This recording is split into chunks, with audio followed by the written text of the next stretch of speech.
Hello, good morning, and welcome to this BSI webinar titled Path to GDPR Series. It's number 10 in the series, and with 1 month to go, it's all about achieving GDPR with a compliance guide.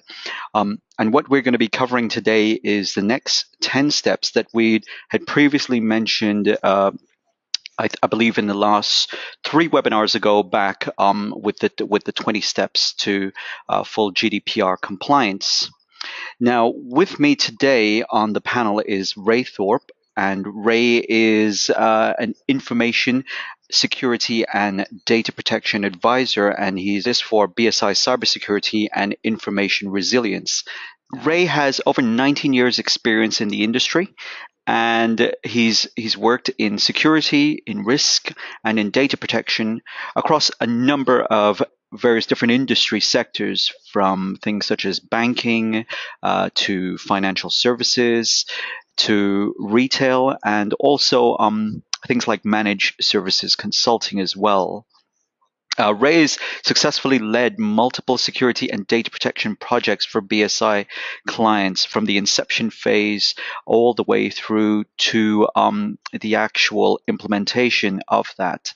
I am Robert Lee, and today I'm here to help facilitate your webinar and to run the proceedings. Thank you. Good morning, everyone, and thank you for taking the time to come here with us today. So I trust everyone is well and enjoying the warmer weather, especially over in the UK and Ireland. So welcome. What is the final webinar in our series? During this webinar, we will analyze the last 10 of the step-by-step guide in achieving GDPR compliance. So just a quick the webinar objectives, what we're trying to get through for you today, introduction to just a quick brief overview of the introduction of BSI cybersecurity information resilience, GDPR, what it is and what I need to have to do. So really it's just a 1-minute blurb.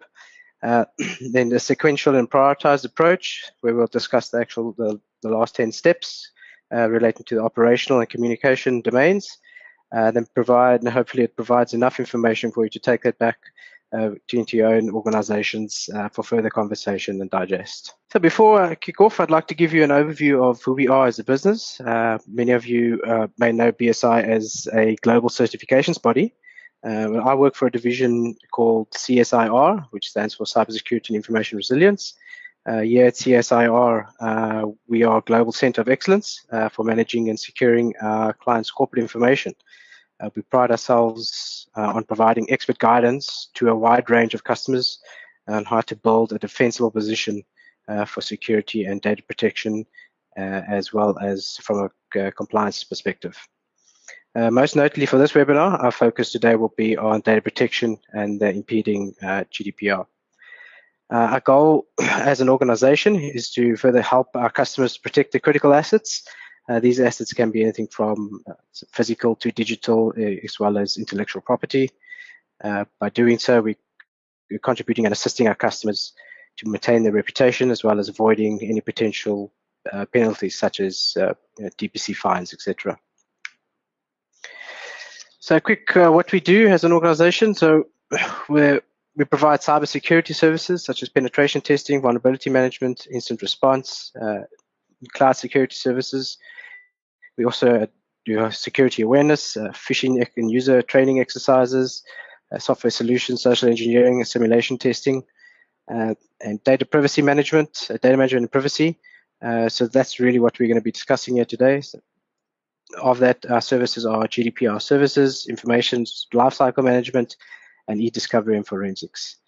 We also provide compliance and testing, a host of PCI DSS services through to auditing, cyber lab testing, and product software assessments. Okay, so that's just a brief overview of who we are and what we do. This slide here shows the past webinars that we've actually conducted in the path to the GDPR compliance series. Just so that you're aware, all of these webinars are available on our website. So you are able to go back and listen. So if anyone had missed out, or there's those that you weren't aware of, the information is on our website, and you can go back and read. So just a quick on the timeline, we covered over the last year, we've covered some pen testing, end user awareness, e-discovery, information resilience, the full GDPR compliance journey earlier last year, at the back end of last year, the role of the data protection officer. One of my colleagues, Stephen Scott, took you through the first steps that was analyzed, and today we're going to take you through the next steps.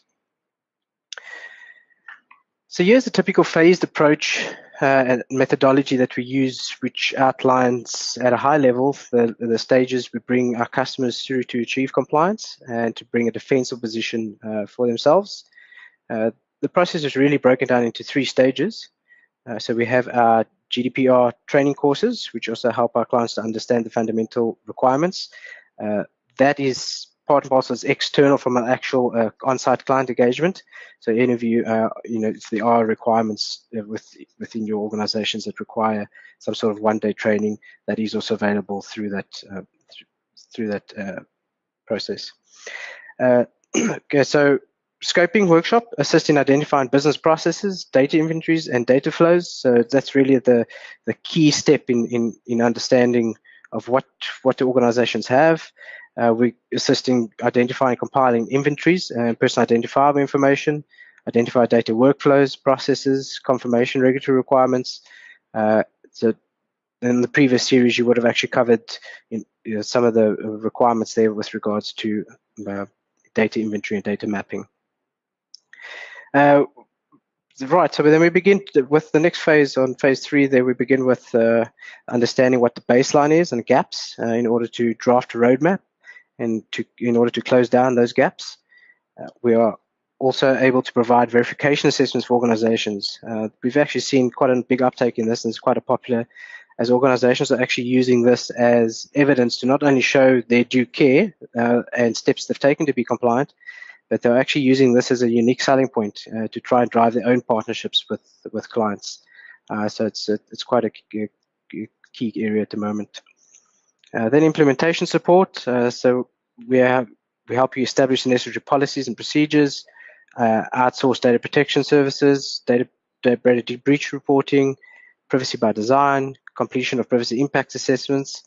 The 5th phase on there would be compliance validation. So once you've gone through the implementation phase, we actually perform the necessary checks and ensure that all the gaps have actually been closed down and that your own internal teams have closed those gaps. Then we assist with internal audits, privacy compliance audits, and third-party supply chain audits as well. And then the last phase of that methodology is the ongoing support. So we're assisting our customers to actually, we offer partner programs for assistance. Right, so just a quick GDPR in 1 minute. We're not going to harp on too much on this point. I think most of you that have come through the series with us understand already some of the backgrounds to the GDPR. So really the aims of the GDPR is to protect personal data of EU citizens. Now, also EU residents, I should actually add as well. So I myself, as a South African, am afforded living in Ireland, am afforded the same rights and protection under GDPR. So it's not just aimed at EU citizens, but it's also EU residents. Right, puts individuals back into control of the personal data. So we actually arming our enemies, so to speak, in that the data subject has full control of his personal data. Which is actually a good thing if you think about even the data in our own personal lives. It applies to all EU member states, any organizations that actually operate within the EU market or holds information on EU data subjects. So it's not typically just organizations that are, let's say, for instance, the US, it'll cover the entire member states. Requirement to report a data breach to the Data Protection Commissioner within 72 hours of becoming aware of the breach. There are liabilities, fines of up to 20 million or the 4% annual worldwide turnover for non-compliance, whichever is higher of the two. And as you may know, with this series being the 1 month to go, that comes into force on the 25th of May 2018. A data protection officer appointment. My colleague would have covered that in the previous series. So there's a requirement in certain circumstances if an organization is required to actually appoint a data protection officer. and there's also no opt-out for the UK with Brexit. So the UK said post-Brexit they will be implementing the same rules with regards to with the GDPR. Okay, so we covered the 20 steps. So here we have the 20 steps of compliance, in which we have grouped into 4 key domains. These 20 steps will assist any organization to align themselves up to be compliant with the upcoming GDPR, and will leave you in a defensible position against any requests from data subjects or investigations from the supervisory authority. So we typically break these down into 4 domains, which is the governance, technical, operational, and communicative. On the previous webinar, we would have covered the governance and technical aspects, and today's webinar, we're going to cover the final steps, operational and communicative. The operational we've broken down into breach response, data breach response, keeping data safe and secure, baseline privacy impact assessment, as well as operational privacy impact assessment, management engagement, processing records. Then for communicative, it's all about training, setting up data protection policy, and your privacy notice, and actual communication, getting that, those aspects out to your internal and external stakeholders, to your customer base, etc. Okay, Rob, I'll take you through a quick poll. Yes, thanks a lot, Ray. So the first poll that we are going to run is basically just a very simple one, and it is about whether you think your company will be GDPR compliant in the next few weeks on the 25th of May, 2018. Tell us if you think your company will be GDPR compliant, yes, no, if you think partially you will be, or whether you just don't know. So here are the results for the poll. Do you think your company will be GDPR compliant by the 25th of May 2018? The results are for yes, 32% of you think your company will be GDPR compliant. 6% of you say no. 53% of you say partially. That's the biggest number. And 8% of you don't know. Those are some very interesting results, wouldn't you say there, Ray? Yes, definitely. And I think that actually brings home exactly from the customers that we're dealing with. And I think it actually paints a similar picture from that standpoint. Yeah, that's definitely, that's over half of the customers who are partially GDPR compliant. Okay, so what I'm going to do now, I'm going to close this poll and pass you back over to Ray. Okay, so the last 10 steps, maybe just a quick recap before I go through those. Is the first 10 steps my colleague Stephen Scott covered was the signing of a data protection officer, the signed data ownership and accountability, establish personal data registers, map out data flows, ensuring adequacy and non-excessiveness of data, third-party suppliers and processes, review and ensuring proper consent management is in place, which is actually quite a big, from all the customers that we're dealing with, it's always a big question that comes up with consent management, and the supervisory authorities, there's one aspect that they're really focusing their efforts on, is to review and ensure that organizations comply with consent management. The next one on there was managing data retention across your organization, data subjects, that was split into 2, which was governance and technical.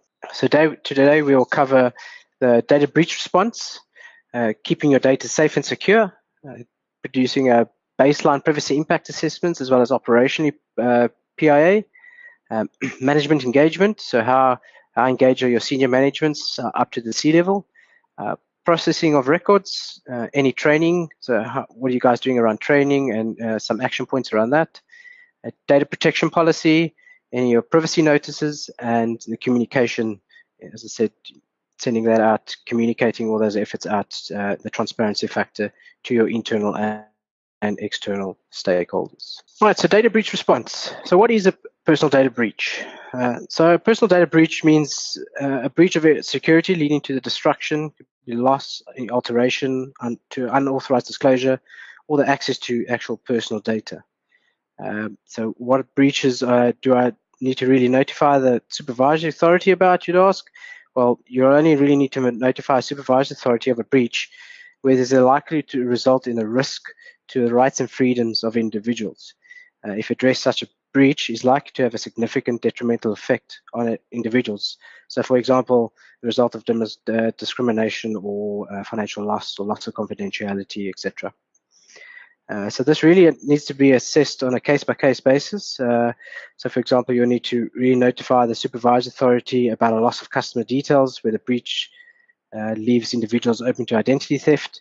On the other hand, the loss or inappropriate alteration of maybe a staff telephone list, for example, would not maybe really considerably meet the threshold to actually notify the supervisory authority. Okay, so in continuation on that, we look at understanding the requirements timelines. So data breach incident means really any suspected event may involve the loss or disclosure of that personal information. Understanding your breach requirements. So any real or suspected event which may involve the disclosure of sensitive personal data. Controllers must be notified data breaches to the Data Protection Authority. In the UK, that would be the ICO. Where feasible, no later than 72 hours to the DPA. Where there is a high risk, again, to data subject due to the breach, they must also be notified without undue delay. And a reason justification must be provided if the time frame is not met.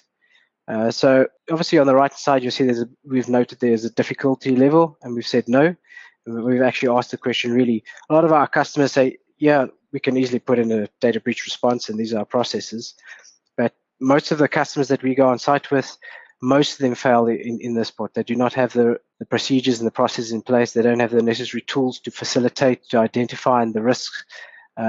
So they're falling quite short, where a lot of us initially seen that the difficulty level is set to low, but we are actually seeing quite the results coming out of that are actually quite different.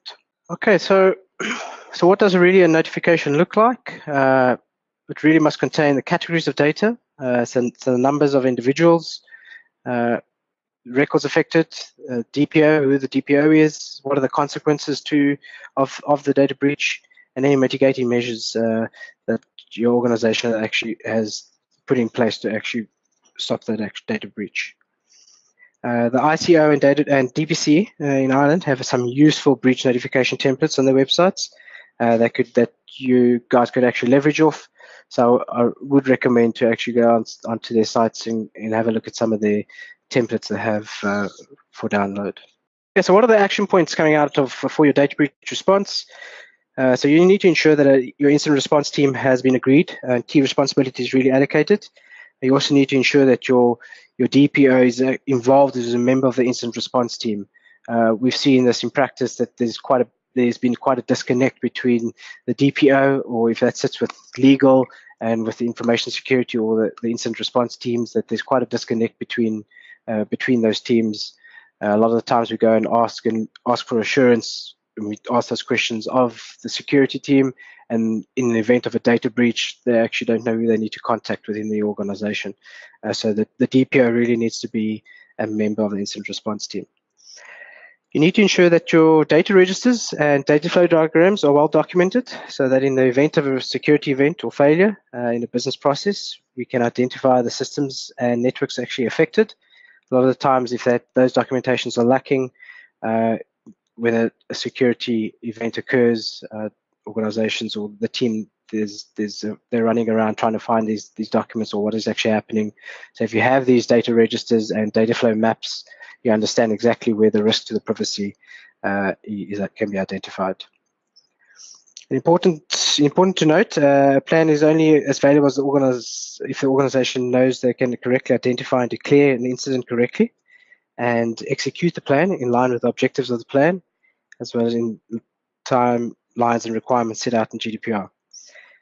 Testing the plan provides the organization with assurance that this is be executed successfully, and also ensures that any gaps or deficiencies in the plan are actually identified, acknowledged, and actually remediated. So actually reviewing the plan on a continuous basis, even if there is no breach incident response or major incidents documented, actually run through those tabletop exercises with the teams. The more they practice, the better they'll get when the time a crisis arises. So as a critical piece of the incident response notification is providing the supervisory authority with the information relating to the extent and the consequence of the breach. So sufficient logging will ensure that we know what, when, and who is actually affected. So it's important to have those tools in place, logging and alerting, to identify that. For security and incident response partner, in the event of a major breach, or due to a lack of inadequate training courses, an independent third party or security partner may be required to actually assess and document and assist you in resolving those incidents, especially if there's a deeper case on e-discovery, being able to actually go in and do a full investigative analysis on the breach. Okay, keeping data safe and secure. So under Article 32 is the appropriate security of processing. So we need to ensure that the personal data we collect is processed and transfer is adequately secured. Penalties are in this place for failure provide appropriate security of processing. However, we cannot secure what we really don't understand, or at least adequately secure or provide reasonable data assurance that this data is actually secure. So we need to review security provisions and put security provisions in place on all data sets and data flows. Rely on data registers again and data flow diagrams, so you can actually see the importance where this comes out of in having those documents readily, and having a risk prioritized approach in dealing with keeping data safe and secure. So that's obviously ensuring that you focusing your efforts on your critical assets and you're keeping abreast of that. So this correlation with an asset register would give us an understanding of what system processes and handles the information, what networks this information flows through, and where this data enters and leaves the organization. So having those documentations again is extremely important. Okay, so what are the action points coming out of that? So some of the expected controls. Sorry, maybe we'll just take a quickly step back there. So what are some of the expected controls on that? What we can see on keeping data safe and secure. So we're looking at encryption, data at rest, as well as maybe in transit. So ensuring that if we got sensitive personal information, typically like health records, you know that they bring a potentially higher risk. So we look to, as we take a risk-based approach, we look at ensuring encryptions maybe on that. Now, encryption is not an actual requirement under GDPR. The requirement is keeping data safe and secure, and encryption would just be one of those primitives that actually assists in achieving that goal. So not only in data at rest, but we're also looking at potentially data in transit. So where personal PII data flows over external networks such as the internet, or if you're sharing PII data with suppliers or customers, ensure that that's done securely. So whether it's over secure APIs or secure FTP sites, ensure that there's strong controls in place for that. Some additional expected controls. Securely configured network devices such as your firewalls, routers, and switches, to ensure access into the organization throughout the enterprise network. Intrusion detection and prevention systems to alert your IS teams within the organization. Patch management framework to ensure that all critical systems are patched with the latest security fixes. And this is actually an important. I mean, if you look at the breaches over the last 12 months. The breaches, a lot of them have occurred through to the beginning of a phishing attack, and then exploited a weakness in a system due to failure to actually have patched that system. So it's an extremely point, and we could see that it would resolve at least 80% of the breaches just by actually having ensuring that you have a secure vulnerability management framework in place. And the next security control you could have in place would be regular assessments and testing to provide the organization with assurance that actual security controls are placed sufficiently. So, such as doing vulnerability scanning, as well as getting third-party assurance to actually perform penetration testing on that. These will just assist to highlight gaps and deficiencies within the applications as well as in the infrastructure. Okay, so some of the action points on that. So data discovery. Data discovery is really tied with the correlation to your asset register. So once you've gone through your data discovery, you make sure those assets are actually documented, and those will ensure that you actually know the systems and networks which collect and process your PII data. and those which we must ensure that adequate security controls are actually protecting it.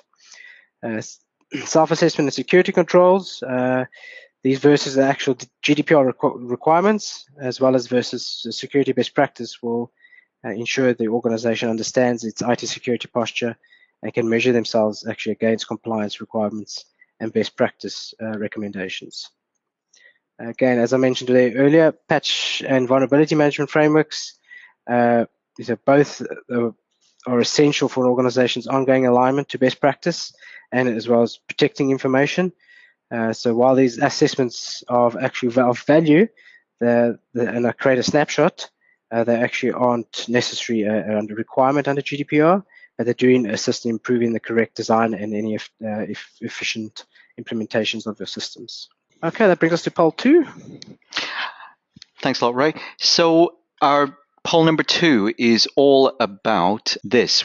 Have you started documenting any of these relating to data processing? Now, let us know if you started documenting information registers, data flow diagrams, if you've done both, or if you've done none, or you're unaware. Do let us know if you started documenting any of these relating to data processing. So here are the results. For the question, have you started documenting any of these relating to data processing? So for information registers, this is the highest number with 35%. Data flow diagrams, 7% of you said you're doing that. For those of you who are saying that you're doing both in terms of documentation, that's 33%. And for those of you who said none, that's 14%.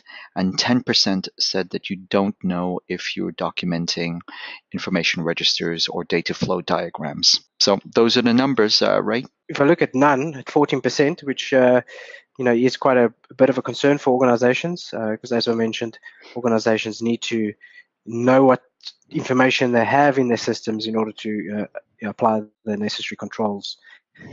And that's one of the key fundamentals. If you are ever subjected to a supervisory audit from the supervisory, that is one of the first documents they're going to ask. Where is your information? Have you got a information register that you can prove to me where it's actually sitting?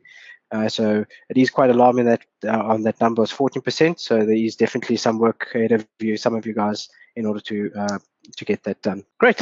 It takes us to baseline privacy impact assessment, step 13. So what is a baseline? What is a privacy impact assessment? So this is one of the requirements. Is obviously assists in the requirement on GDPR of privacy by design and implementing that in practice. So a PIA is a tool which can actually help organizations identify the most effective way to comply with data protection obligations to meet that privacy by design. An effective privacy impact assessment will allow organizations to identify and actually fix problems at an early stage within your project or change management life cycles or any new applications that you're looking to deploy. The PIA is the process which really assists organizations in identifying and actually minimizing those privacy risks of new projects. And conducting a PIA involves working with people within the organization, with partner organizations, and with the people affected to identify the actual reduce the privacy risks. The PI will actually also help to ensure that potential problems are identified at an early stage, as I already mentioned, and conducting a PI should really benefit the organization by producing better policies and systems and improving the relationship between organizations and actually individuals. So the core principles of a PI can really be applied to actually really any project which involves the use of personal data or any other activity which could actually impact the privacy of individuals. So when must we carry out a PIA? We obviously, as I mentioned, you're looking at any type of new technologies. The process is likely to, and from that new technology or any business process, a change in business process, where it's identified that that process is likely to result in a high risk to the rights and freedoms of individuals. So what is a PIA made of? We're looking at, assessing and identifying the need for a PIA. Would it be included?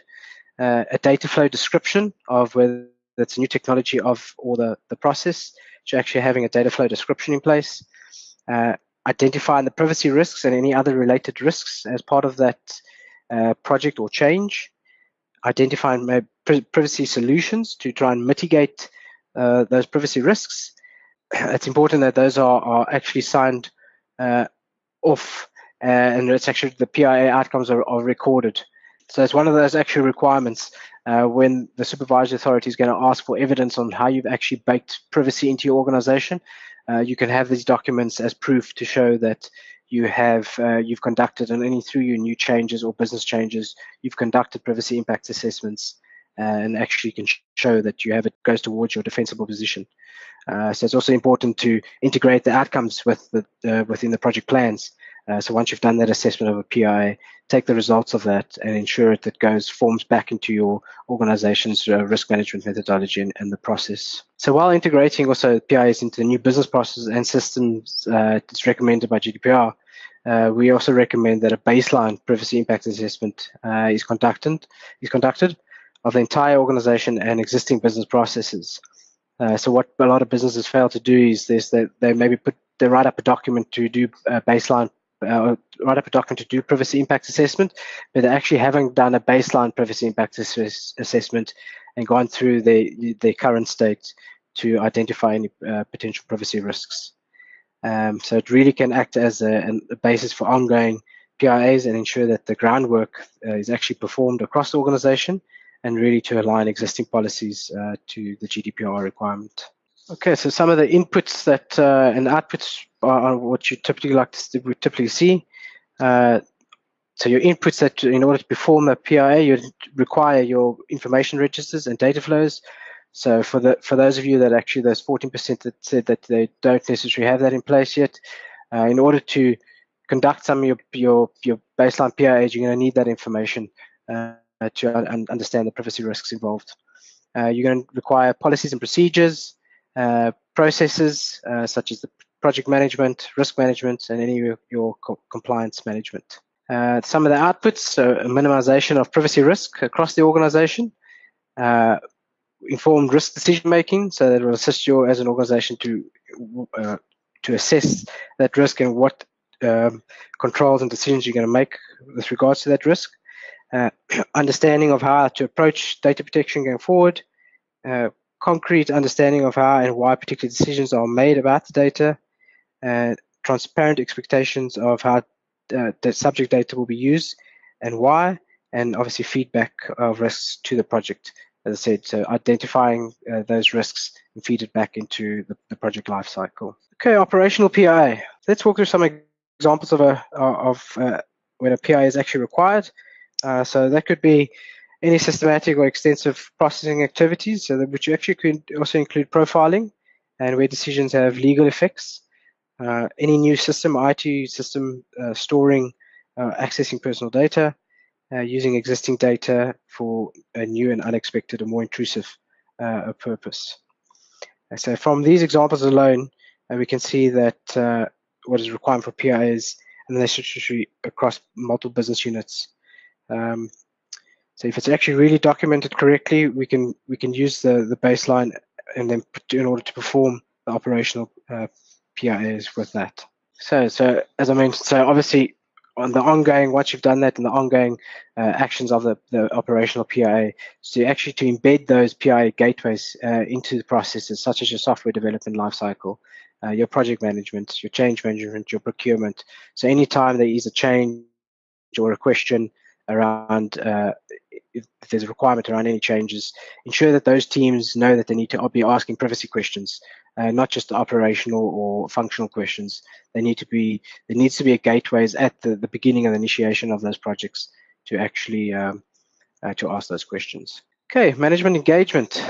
So management oversight is actually now a legal requirement. So with that, the board of directors must take a real leadership position in moving an organization into compliance with the EU's impeding general data protection, with potentially appointing maybe a DPO on that.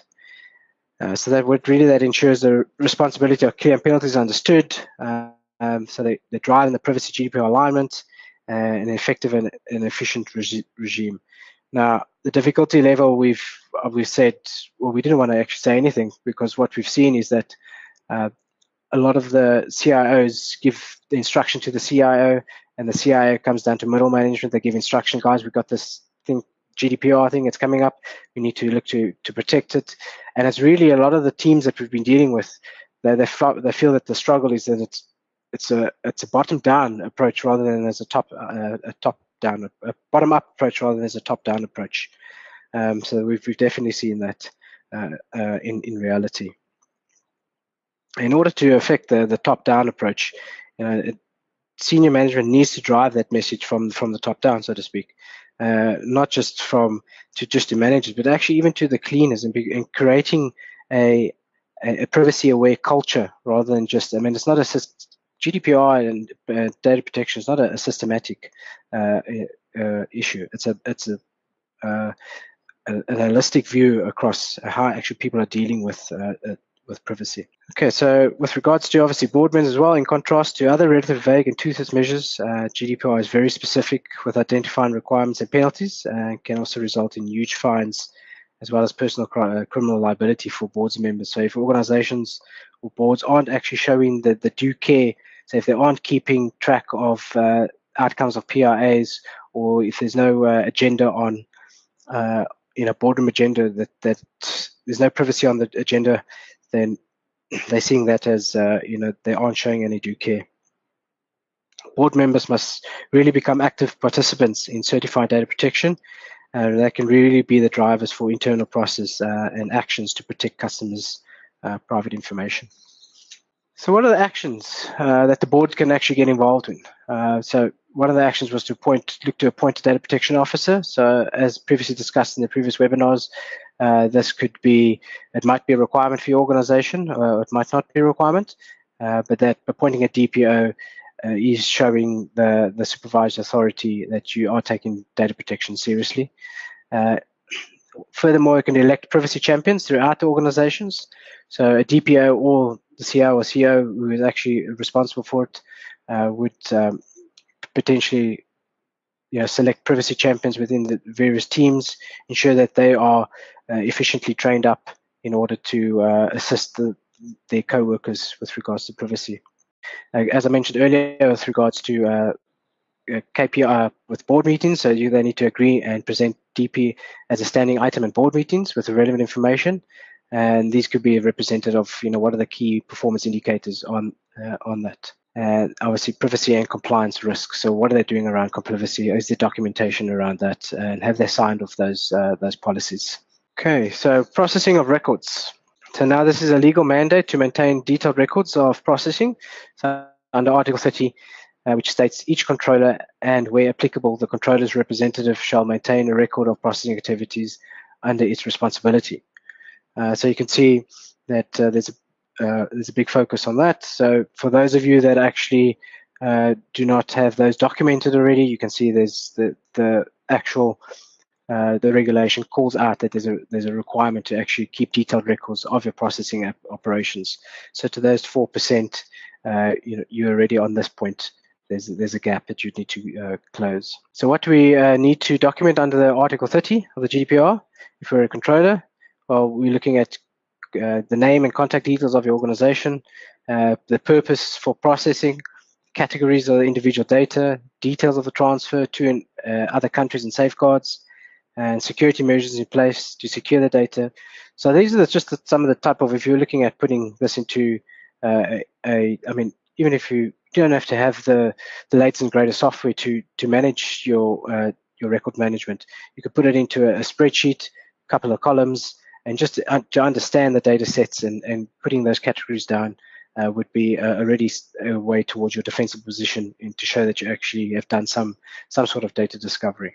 Okay, so as I mentioned, there's now a legal mandate to maintain those detailed records, and some examples of that, not just on the information register, but actually keeping data retention registers. So what is your actual schedules? So you might have a data protection policy, but you don't necessarily understand the actual schedules of each data set. And that is quite a gap that we've actually seen at this point in time, where some customers are actually asking us as consultants, or what do we think we need to keep, how long they need to keep the data for. Based on that, they don't understand their data sets themselves. They need to go back and understand, understand if there's first a statutory requirement, and then what is the business requirement in keeping the data for X amount of time. Third-party registers, so keeping information on your third parties, where you're transferring information to, as well as data subject access requests. Actually keeping a record of who, external and internal, who has actually requested their information. So to actually keep a register of that would be a good idea as well. Okay, so some actions on that. So what we need to take away is a coordinated project across the organization. The larger the organization, the more complex this is actually going to become, and you're going to need to approach this with really a coordinated manner in order for it to be a success in getting the correct message across. Then further correlate the data from data discovery. So once you have it, identify and perhaps do as much perhaps you have too much, really need to ask yourself, do I really need this data? And then you need to ask yourself again, do you really actually need the data? What is my lawful basis for holding this? Is it past my retention periods? And if so, then you need to action and actually purge that data. Okay, brings us to poll 3. Thanks a lot, Ray. Okay, so your next poll is all about PIAs. So let me just launch that for you. Okay, so the question is, does your organization have a documented and repeatable PIA procedure? Please select one. Let us know if yes, you have a documented and repeatable PIA procedure, or no, or if you're unaware or you don't know. So the results for this poll is 19% of you said yes, you have got something which is documented and repeatable. 57% of you said no, you don't. And that's very concerning. And also 23% of you said as well that you don't know if you have a documented and repeatable PIA procedure. Over to you, Ray. Yep, thanks. Yeah, so that no is extremely high at 57%. So as I mentioned before, the PIA is really one of the requirements in order to demonstrate that you've actually baked privacy into your organization and satisfying the privacy by design principle. Okay, I'm going to close that poll and pass it back over to you. Okay, step 17 with regards to training. So now it's actually a legal mandate to ensure that all your staff who actually handle personal data receives appropriate training. Under the current legislation, it was a recommendation, but under GDPR, it's going to become a legal mandate. So training to include staff processing sensitive personal data will require additional training. Staff should receive training at induction stage before accessing personal data and also receive annual refresher training. It's important to maintain a training log because that would go towards identifying or showing the supervised authority evidence that you do have training across your organization, as well as your third-party processes. So what are your third-party processes doing with regards to training? All right, so some of the actions with regards to that. So dedicated data protection and GDPR awareness training. So it needs to be actually it's really at the onboarding of new staff members. Regular awareness training needs to take place. Specialist training for those that actually handle specialist or sensitive personal information. And as I mentioned, you need to start documenting and managing those training logs. Now, often your clients I deal with to complain to me, well that their training is actually really just a tick box exercise. Staff get bored, there's no interest. And the question to me is actually, how do they try and get that message across about training and in trying to get them more privacy aware? Well, this is what I can say is my formula and my approach to this is I approach it with data protection with training on a personal level. I try and bring it closer to home for the staff members to show them how a breach in data privacy can actually affect their personal lives. So how would it actually affect their children if their personal data got out in the public domain? So once they actually make this connection, they'll begin to find that they become more receptive and willingness to actually learn about privacy and to not only change the bad privacy habits at home, but begin adopting them into the office as well. So if you focus it on their home life and make it personal, they'll become a lot more receptive when they bring that back into the corporate world. Okay, data protection policy. So this is absolutely a critical part for any organization. It's an integral part of the GDPR. One of the first things from the customers that we work, and we represent quite a bit of clients in Ireland, and where we need to deal with the supervisory authority on their behalf. And the first thing that the supervisor asks us is to please send us the company's data protection policy. So if you do not have a data protection policy, it is absolutely vital that you get something in place. It really sets the tone and how you deal with data protection in your organization. So what the policy will actually really establish there is the scope, legal basis, applicable principles and regulation, who's actually the roles and responsibilities. It will define definitive key terms and integrate other procedures and guidelines into your organization.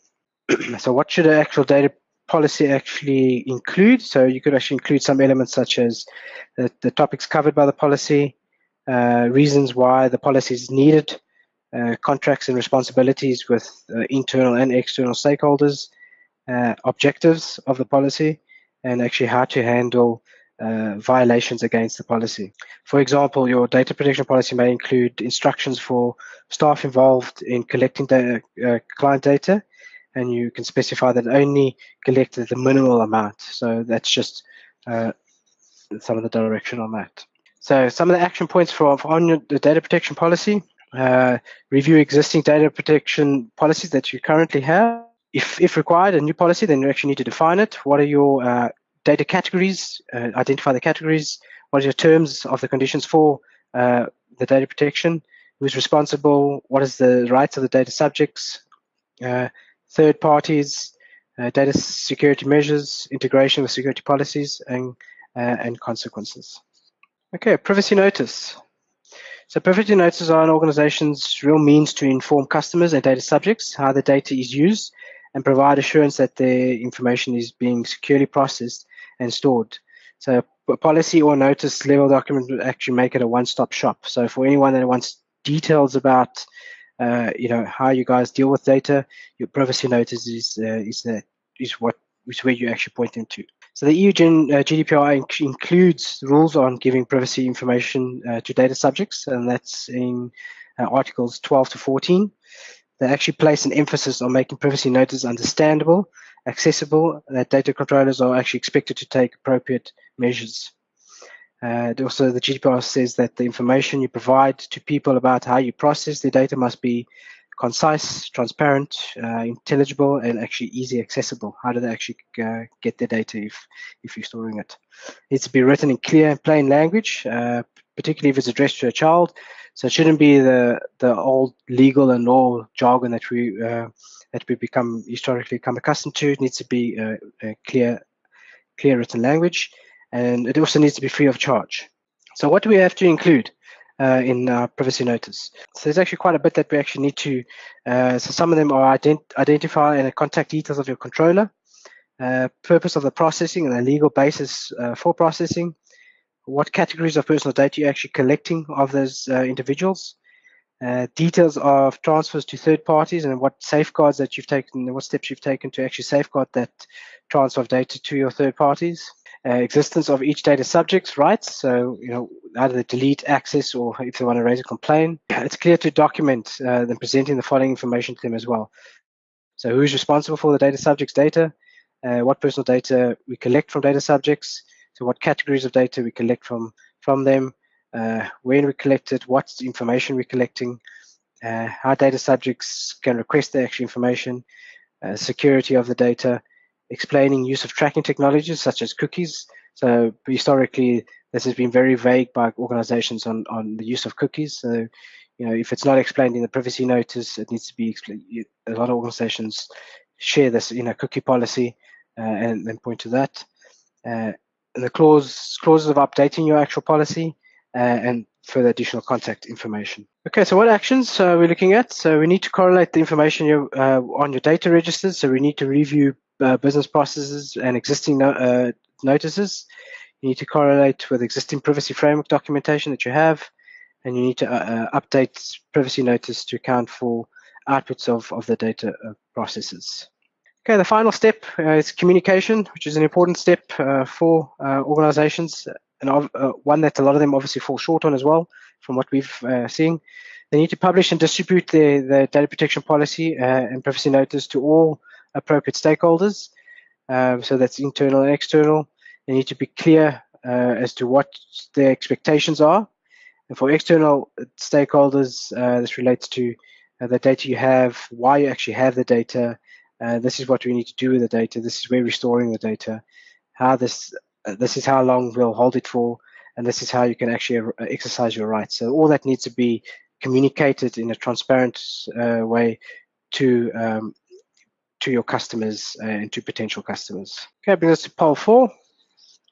Okay, so we're going to move on to poll 4, and it's all about privacy notices. The question is, does your organization have GDPR compliant privacy notices? And please select one. Let us know if you do have them. Let us know if you don't. Let us know if you don't know, or let us know if you need help. I'm going to close this poll and share the results. Does your organization have GDPR compliant privacy notices? 38% of you say yes, you do. 26% of you say no, and that's quite a substantial amount. And I mentioned that there's hundreds of you on the line today.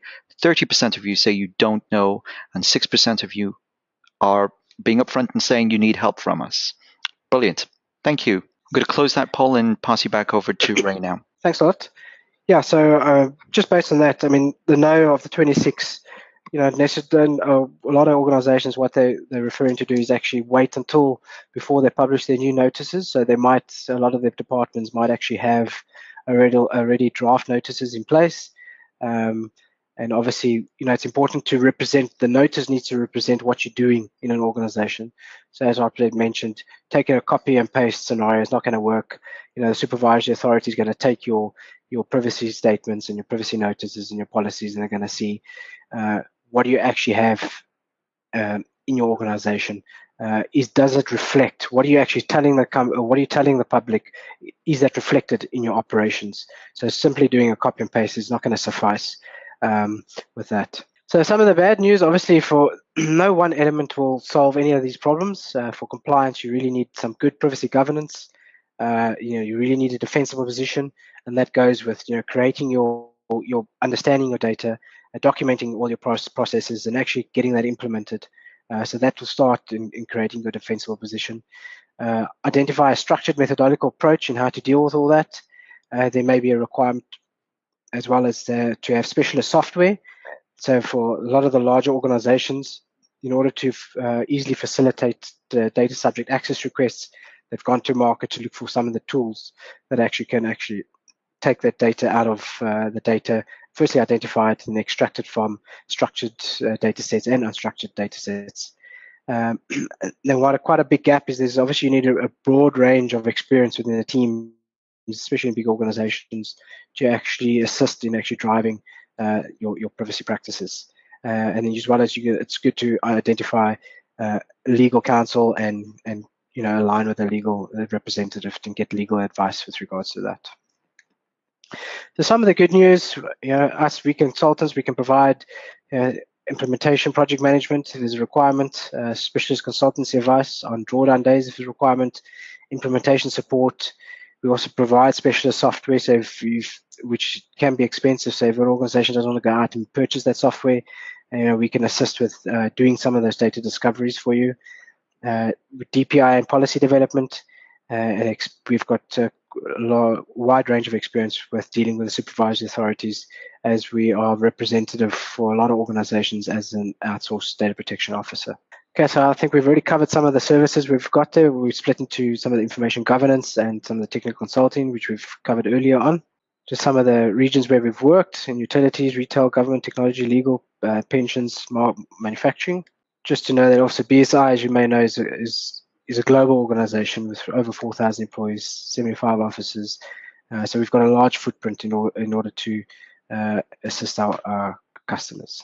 So Rob, I think it's just if there are one or two questions, I know we probably gone over the lot of time, but if there is one or two questions that maybe we could just touch on. Yeah, absolutely. So got one big question which is coming here about are organizations changing their standard terms to accommodate GDPR? Yes. So from that side, every client that we have dealt with have gone through or is in the process of actually reviewing not only their T's and C's, but also their third-party supplier agreements. So for the terms and conditions, let's say for sale of a product or service, where you're actually collecting PI, person identifier information, organizations are at least ensuring the transparency obligations actually being met. This can be from the information that's been collected, how they plan on using it, who they're potentially sharing it with, as well as maybe detailing the rights under GDPR. So they're actually including those into the terms and conditions, so in order to facilitate that transparency requirement. Okay, we've got a question here about data portability, and this is about as part of TUPE, and it's about the outgoing employer having to send data to the incoming employer. How does that work with GDPR? Thanks. That's actually a very interesting question. With regards to, I think it's referred to as TUPE, the TUPE, there's an entire actual regulation that's devoted to it. If I recall, it's something like employees on transfer undertaking or the protection of employees of transfer undertaking. Now, I don't know too much about the TUPE regulation myself, but I'm almost 100% sure that it will have the necessary controls in place to ensure the protection of individuals' data. And I'm pretty sure that the outgoing employer would need to securely transfer all data securely to the incoming employer. I wouldn't expect that responsibility to lie on the data subject to ensure that data is actually ported. So that should be dealt with by the actual between the two companies securely. Okay, this is going to be the last question, and it's all about the marketers out there. And it's concerning consent for business-to-business marketing to individuals within companies. How does that work under GDPR? And the question is, does it come under legitimate interests? Thanks, Robert. That's a fantastic question. I don't think there's an organization that I haven't dealt with that has asked that question. I'm sure that a lot of our attendees today I wouldn't be surprised that over 30-40% of them have got that question in the back of their minds. Yeah. Again, that comes up in, as I said, in a lot of the dealings that with our customers. The short answer is both. You can rely on legitimate interest in various circumstances, and if these circumstances aren't met, then you would have to go back and get consent with regards to that. And that is actually detailed in the recital 47 of the GDPR, where it actually stipulates that you can rely on legitimate interest with regards to certain factors. Now, if I recall correctly, you can actually rely some of the circumstances, just to briefly think back, the product or service you're marketing is kind of the similar to which you have sold to the customer at the time you obtained their contact details is one. Another one would be is that when you collected, at the time you collected his details, you actually gave him an option to opt out. Each time you send a marketing message, you give the customer the right to actually object to actually further messages. So if you're sending further ones, you're actually producing a right to object, as well as another one would be the sale of a product not more than 12 months. So if you've sold a product or service not more further back in 12 months, then you would be required to actually go back and get consent. But it is within that 12 months. You can rely on legitimate interests. Now, that being said, of the customers that we're dealing with over the last 18 months that we've been really focusing on this, one customer has or can demonstrate all those circumstances, and therefore is going to be relying on legitimate interests. A lot of them, or was say 99% of them, cannot provide evidence of that. Therefore, have to go back and actually rely on consent. Very good question. So I'd like to thank Ray and, of course, you, the audience, for joining us today. We certainly hope you've enjoyed the webinar. Thank you very much, everyone. And thank you very much, Ray. And goodbye. Thanks for having me. It was great. Thank you. No problems. Bye.